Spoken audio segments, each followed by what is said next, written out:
আমরা সাধারণ ক্ষমা এমনিতে করতে পারি না। আমার চোখের সামনে ভাই বোনেদের লাশ দেখেছি। 18 জুলাই থেকে যে 28 জুলাই কি জানি বলেছেন, ওনাকে সেনাবাহিনীরা নিয়েছে, ওনাকে মেরেই ফেলছে।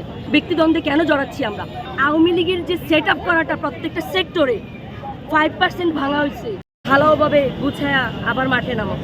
আমরা বলবো, আমরা যারা 24শে আন্দোলন করেছি, সেটা যে কোনো রাজনৈতিক দল হোক, যারাই অন্যায়কারীদের আশ্রয় দিবে, ছাত্র সমাজ সেখানেই প্রতিবাদ করে তুলবে।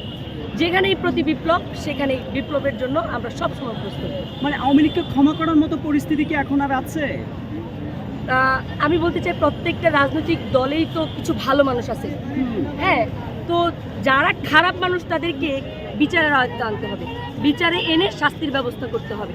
ঢালাওভাবে তো একদম বলা যাবে না যে আওয়ামী লীগের ভিতরে সবই খারাপ। একজন হলে তো ভালো আছে, ওই একজন নিরপরাধ মানুষ যেন আমাদের ধারা বৈষম্যের শিকার না হয়। কারণ আমরা বৈষম্য বিরোধী ছাত্র আন্দোলন, আমরা একজনের প্রতি যেন বৈষম্য না হয়। তাহলে সাধারণ ক্ষমতাকে কি বলবেন? সাধারণ ক্ষমতা যে উনি করেছেন, উনি ওনার রাজনৈতিক পার্সপেক্টিভ থেকে করেছেন। আমরা সাধারণ ছাত্র, আমি কোনো রাজনৈতিক দলের না। আপনি কি মনে করেন সেটা? উনি সাধারণ ক্ষমা করেছে, কিন্তু সাধারণ ক্ষমা করলেই তো হবে না, প্রত্যেককেই বিচারের আয়ত্তে আনতে হবে। উনি সাধারণ ক্ষমা করতেই পারেন ওনার উদারতার জায়গা থেকে, ওনার দৃষ্টিভঙ্গি থেকে, ওনার নৈতিকতা থেকে। কিন্তু আমরা সাধারণ ক্ষমা এমনিতে করতে পারি না। আমাদের শহীদ হয়েছে, আমাদের চোখের সামনে রক্ত দেখেছি, আমার চোখের সামনে ভাই বোনেদের লাশ দেখেছি। আমরা তো সাধারণ ক্ষমা করতে পারি না। আচ্ছা, আমরা বিচার চাই। ওকে, নাইস।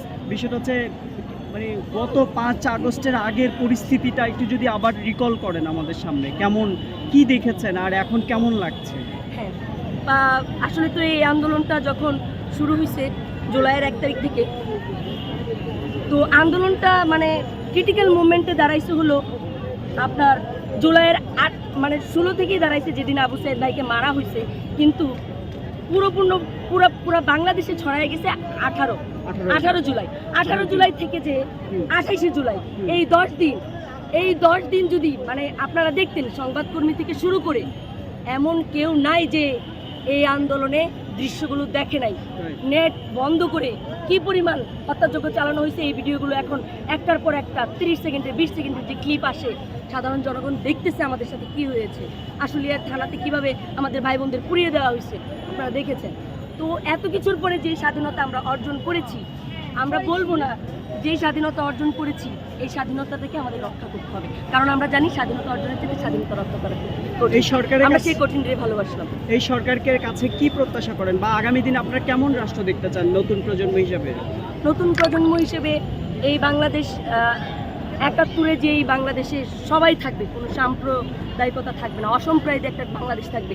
এই বাংলাদেশ হিন্দু, মুসলিম, বৌদ্ধ, খ্রিস্টান সবার, আস্তিক নাস্তিক সবার, এখানে সবাই সবার মতাদর্শ তুলে ধরতে পারবে। এই বাংলাদেশ সবার হবে। এখানে কারো মতামত প্রকাশ করতে গিয়ে যে একজনকে দেখলাম যে উনি কি জানি বলেছেন, ওনাকে সেনাবাহিনীরা নিয়েছে, ওনাকে মেরেই ফেলছে। এটা না, উনি একটা অন্যায় করছে, ওনাকে বিচার বিভাগে নেওয়া হোক, বিচার বিভাগে তদন্ত করে ওনাকে শাস্তি দেওয়া হোক।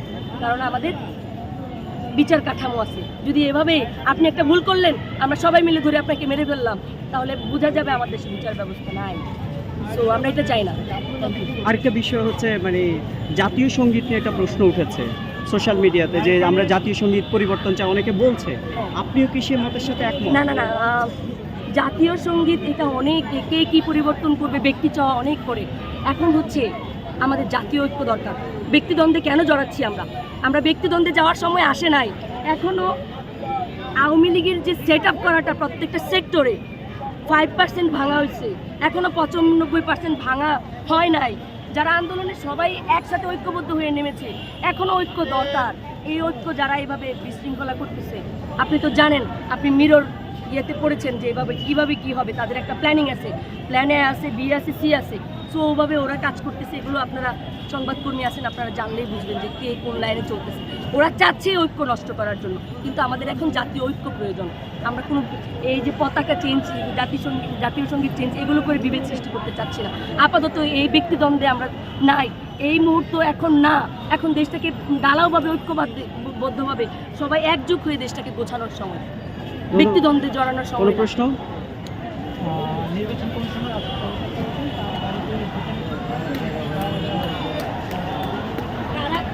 আমি এখানে চলে এসেছি, তো আমি জানি না কারা খাওয়াটা দিয়েছে।